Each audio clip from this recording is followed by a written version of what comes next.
Terima kasih Kak Tere, Kak Yoshi. By posture, let's find your pose. 1, 2, 3.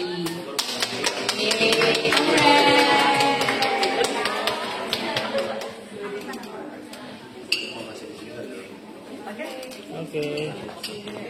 Oke Kak, mungkin hari ini acaranya seperti apa nih Kak? Bukannya? Hari ini kita lagi ada di grand opening dari Pose by Posture. Ini adalah studio milik aku dan juga teman aku. Aku mau ngajak kalian buat melihat bagaimana sih di dalam studionya. Jalan-jalan ya. Oke. Dari awal. Ciwi-ciwi cantik lagi pada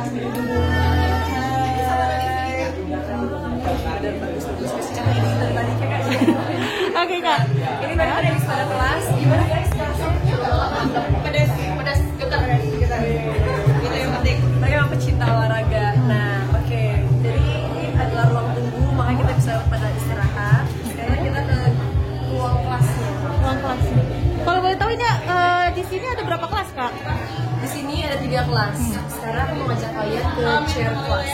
Tapi sebenarnya kita harus supaya tidak terlalu. Siap Kak, langsung masuk dalam Kak. Ini adalah chair class dan ini adalah pilates tapi menggunakan chair. Terus, Oke. terus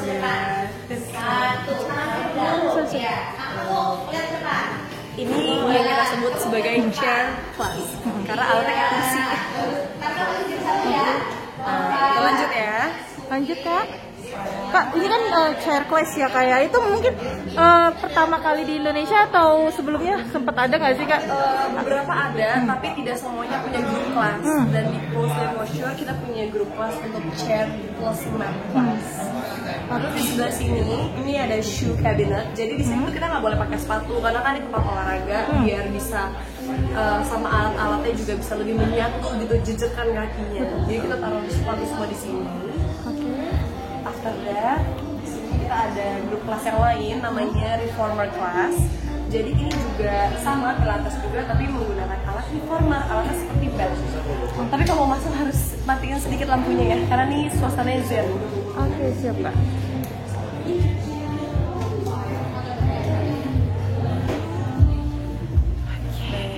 Ini dia contoh kelasnya, ya kan? Ya. Kita lihat kekompakan mereka.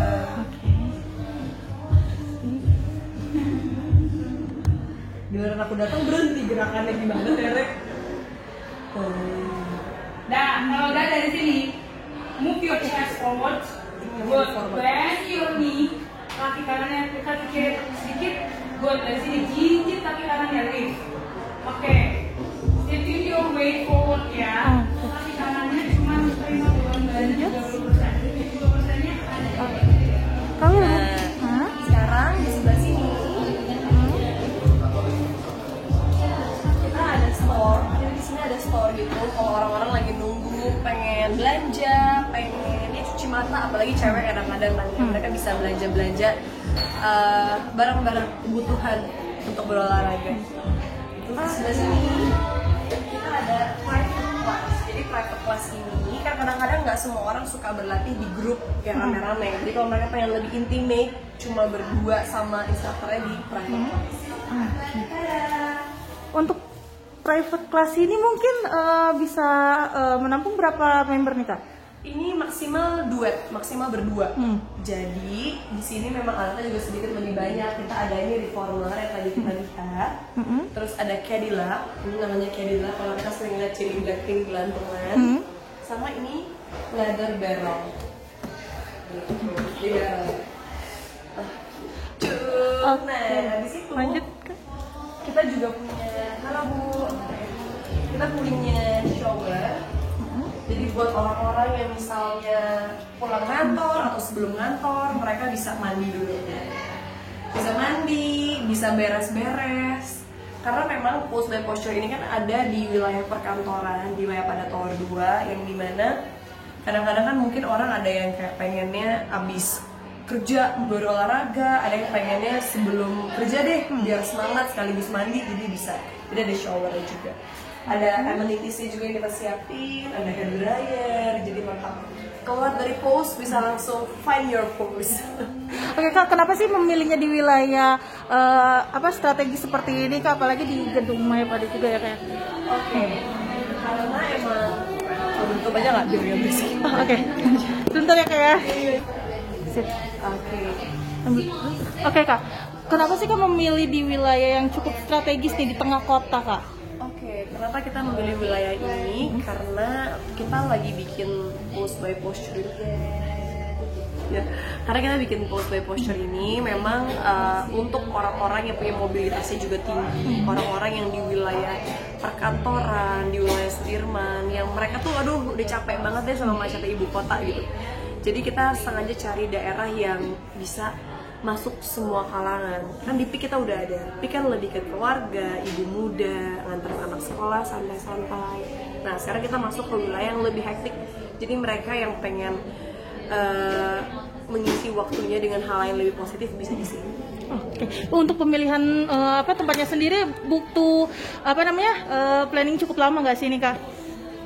Lumayan. Kita pokoknya dari awal pemilihan tempat sampai desain sampai akhirnya bisa buka tuh hampir 6-7 bulan. Oke. Kak mungkin apa saja sih Kak yang terbaru di yang nggak ada di cabang Kakak yang lama? Kalau di sini kita punya banyak banget kelas yang seru-seru. Terus juga kita tuh ada complimentary after class, you can get cold towel. Jadi kamu akan dapat kayak handuk dingin untuk bikin kamu lebih fresh, yang udah dikasih essential oils yang juga wanginya best. Terus di sini memang kita menciptakan suasananya tuh lebih zen, lebih fokus, lebih calm, tapi tetap intens. Jadi makanya vibes-nya berbeda. Jadi memang setiap studio yang kita bikin semua vibes-nya beda-beda kita bikin. Antusiasme hari ini nih Kak, para pengunjung Pilates gimana nih Kak, melihat ya cukup ramai juga ya kayak di hari pertama? Karena ini kita lagi grand opening. Karena grand opening jadi banyak banget invitation, banyak banget teman-teman dan juga keluarga yang pada datang untuk mensupport. Jadi ya pasti paling ramai ya. Cuma pastinya kalau gedung perkantoran ini mereka akan lebih ramai lagi nanti di Senin sampai Jumat di weekday. Itu biasanya kita waktu kita belum grand opening aja kelas sore itu pasti dari jam 5, 6, 7 udah full. Jadi ternyata banyak orang yang mau menghindari kemacetan dengan berolahraga ternyata. Oke, untuk bukanya sendiri Kak dari hari apa sampai hari apa dan jamnya Kak? Kita buka dari Senin sampai Minggu dari jam 6:30 pagi sampai jam 9 malam kalau di Senin sampai Jumat. Kalau di Sabtu Minggu kita cuma buka dari jam 9 pagi sampai jam 4 sore. Oke Kak, ini termasuk salah satu pencapaian terbesar kamu Kak sih, apalagi dirimu kan saat ini sedang menerapkan pola hidup sehat juga ya Kak ya? Pastinya ya, karena kan memang nggak mudah untuk membuat suatu usaha, tapi aku bersyukur karena usaha yang aku lakukan sekarang ini adalah usaha yang sesuai dengan passion aku, yang kebetulan aku juga benar-benar suka pilates, benar-benar suka olahraga, dan aku berharap bisnis ini bisa menginspirasi banyak orang untuk hidup lebih sehat, untuk mulai yuk gerak badannya, jangan cuma diem aja, dan lebih semangat untuk punya pola hidup yang lebih sehat, karena ini untuk diri kita sendiri, bukan buat diri orang lain. Tapi dirimu kenapa memilih untuk berinvest bisnis di di kesehatan ini Kak? Apalagi kan sekarang kan banyak ya untuk public figure yang lebih kayak kosmetik ataupun ke makanan kuliner. Kosmetik kan udah pernah, terus makanan udah pernah, tapi ternyata ya makanan mungkin bisa dibilang F&B bukan yang bener-bener main core aku banget lah, karena aku bukan orang yang super suka banget makan dan mukbang misalnya, atau yang kayak foodie banget. Jadi mungkin yang terkadang menurut aku terbaik belum itu bagi orang yang oke gitu. Jadi ya memang masih belajar kalau yang ini. Kalau ini kan memang sesuatu yang berhubungan dengan lifestyle dan kesehatan yang emang aku pun juga melakukan, aku pun juga sudah merasakan benefitnya. Cuma tinggal gimana caranya influence dan mengajarkan kali ya, memberitahukan teman-teman semuanya kayak oh ini bagus loh buat kita gitu. Role model kamu nih di dunia bisnis siapa sih Kak kalau boleh tahu? Siapa ya? Yang bisa membuatmu terinspirasi hingga sekarang nih Kak? Kalau di bisnis sih nggak ada ya, karena emang aku learning by doing. Jadi setiap kali ketemu orang baru, ketemu yang lebih senior, ketemu yang berpengalaman, aku ambil ilmunya untuk banyak belajar dari mereka. Tapi ini menjadi salah satu investasi kamu ke depannya nggak sih Kak? Apalagi kan di dunia entertain tidak mudah ya, ada up and down-nya juga. Bisnis itu adalah investasi kalau bisnisnya berjalan lancar. Kalau enggak ya sama aja bohong sebenarnya. Mungkin aku anggap ini sebagai ajang belajar untuk lebih baik, belajar untuk bidang baru, mempelajari, mengulik dan terjun langsung. Sempat pesimis nggak sih nih Kak terhadap kegagalan, apalagi kan persaingan bisnis kan lumayan itu ya Kak ya? Enggak sih, untungnya aku orangnya lumayan optimis dan aku nggak ngerasa pesimis mungkin karena aku yakin bahwa namanya usaha tidak mungkin selalu sukses dan berhasil atau langsung melejit, tapi yang penting jangan pantang menyerah. Kak ini kan bisa dibilang dirimu sukses di usia muda nih untuk berkarir dan berbisnis. Gimana nih reaksi dari keluarga ya bisa dibilang Kak? Dari keluarga besar. Kayak mama aku kamu ya sangat mensupport, mereka selalu berusaha untuk ada di setiap momen yang aku butuhkan. Mereka juga benar-benar care, mereka juga kadang-kadang sampai terjun langsung melihat dan lain-lain. Pokoknya ya tanpa mereka mungkin aku tidak akan merasakan ada support system yang luar biasa. Seperti kasih wejangan juga ya sih dari mama sama kakak nih mungkin? Pastinya ada saran, ada juga lebih kayak doa kali ya, karena kan kita mau bikin dan melangkah dalam hal apapun kita butuh doa dari orang tua ya, untuk blessings kita, untuk berkat supaya lancar setidaknya. Yang paling kamu terapkan dalam hidup mungkin apa nih Kak? Dari masih mau lanjut? Bentar lagi lah ya kali ya gitu. Iya, mungkin apa sih Kak yang paling kamu terapkan banget nih Kak dalam hidup? Mungkin wejangan dari mama dan kakak. Iya gitu. Makanya di sini lagi. Salah interview. Ya udah, oke. Kita lanjut ya. Iya. Yang paling aku terapkan mungkin ini, mamaku dari kecil selalu ngajarin bahwa tidak ada kesuksesan tanpa kerja keras. Tapi bedanya mungkin di zaman sekarang kerja keras tuh tidak harus melulu soal fisik kan. Kadang-kadang mungkin kita harus mau berpikir, mau capek, mau bergaul, mau merendahkan ego dan lain-lain kita untuk belajar hal baru, karena hidup ini adalah proses belajar dan kita nggak boleh cepet ngerasa puas diri karena di atas langit selalu masih ada langit. Mungkin goals apa lagi sih yang ingin kamu capai? Bisa dibilang kan entertain sukses juga, di bisnis juga sukses, semua bisnis apa lagi nih kayak yang dirimu ingin coba Kak? Mungkin apa ya? Nggak ada sih, kayaknya mau fokus di dua itu dulu aja. Mungkin selebihnya kayak lebih ke gimana cara memaintainnya ya, karena menciptakan sesuatu gampang tapi ngejalaninnya kan tidak semudah itu.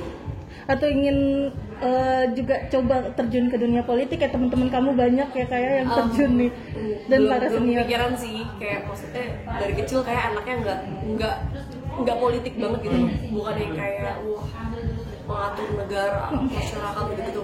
Aku kalau bisa membuat sesuatu yang bisa berimpact aja di masyarakat. Kayak entertain, aku bisa menghibur masyarakat. Bisnis kayak misalnya sekarang ini tentang kesehatan, bisa menginfluence masyarakat untuk hidup jauh lebih sehat, mulai rajin olahraga. Oke, tapi Kak, dari melihat banyaknya teman-teman kamu yang bisa bilang sukses di dunia politik, apalagi masuk di dunia dewan, ada beberapa. Gimana nih kamu mungkin menanggapinya Kak? Ya turut seneng ya, karena aku yakin setiap orang tuh punya jalan hidup mereka masing-masing, punya karir mereka yang masing-masing lah, pencapaiannya masing-masing. Apalagi dari temenmu yaitu Kak Ferol sempat juga membawa sebagai perwakilan generasi muda nih yang masuk anggota dewan. Gimana nih Kak? Oke lah ya, maksudnya kan emang pada akhirnya orang akan regenerasi, nggak mungkin kan kayak yang tua kan selamanya gitu kan, kita nggak mungkin hidup selamanya. Jadi ya semoga aja dengan generasi-generasi muda baru ini semuanya bisa benar-benar membawa perubahan untuk negara kita, bangsa negara kita ke arah yang jauh lebih positif. Oke, Kak, sorry nih Kak mau tanya, ini kan temenmu lagi dipasangkan nih dengan Puji, gimana nih? Dah. Cuman menanggapi aja sih Kak. Kenal nggak sih salah satunya mungkin? Kenal nggak sih dari Fuji sendiri? Kita lebih baik tidak membicarakan hal di luar dari post. Oke. Ya.